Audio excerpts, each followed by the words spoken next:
McClatchy, the second largest newspaper chain in America, filed bankruptcy in February 2020. Now, this company didn't grow organically to become the second largest newspaper chain. They did it through acquisitions. And that concept seems to ruin a lot of regional businesses, especially newspapers and radio companies. We can go on and on all day how radio has melted down by trying to go from being a regional to a national industry.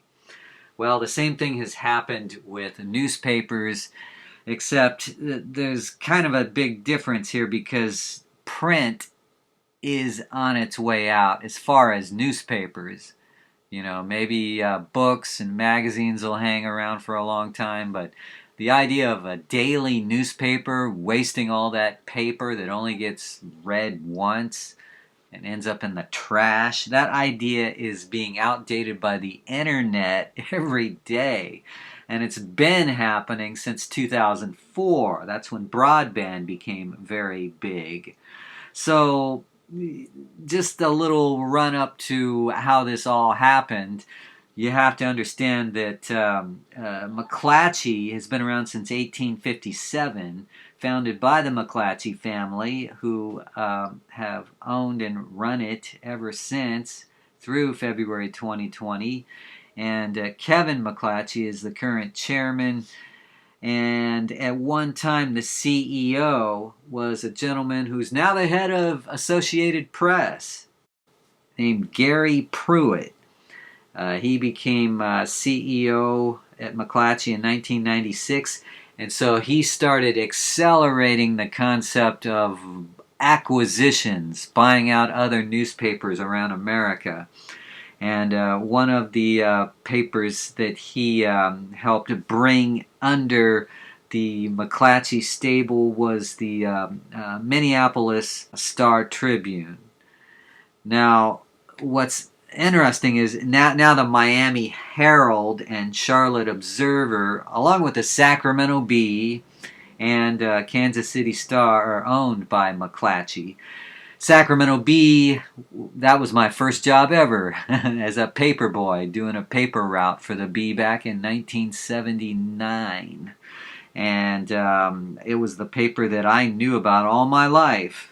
And it became a monopoly when the Union went out of print after a couple runs.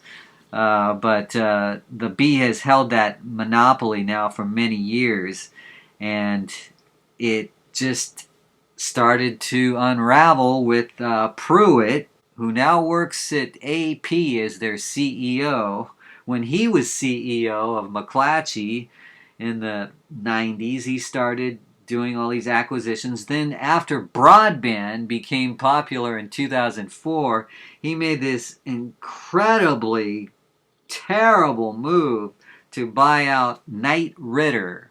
Knight Ridder was one of the biggest newspaper chains in America at that time. And this was for $4 billion plus $2 billion in debt. So that was taking on a lot more than McClatchy can handle.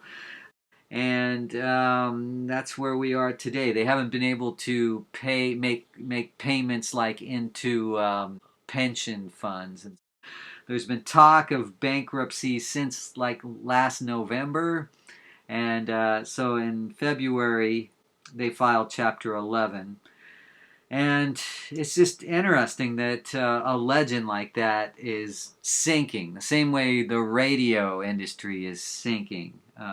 Tower Records, it sunk because they tried to expand to a global level. They had been like a Sacramento regional thing, then a California thing, then a national thing, and they became the second biggest record store chain in America at one point in the 90s. But they tried to go all the way, and they borrowed too much money, and they couldn't pay it back, and so they folded. Now with McClatchy, I don't think they're going to fold because they're a monopoly. They have a monopoly newspaper. Their flagship paper is the Sacramento Bee. Something's going to happen with that. they're going to go private, is what I understand. In other words, they'll be off the stock market, and that's a good thing because at one time their stock was over $600 a share. Now it's under $1 a share. But the name, the brand, Sacramento Bee, that'll live on. It's just a matter of who will be controlling it. Will it still be controlled by the McClatchy family, or will they be bailed out by someone?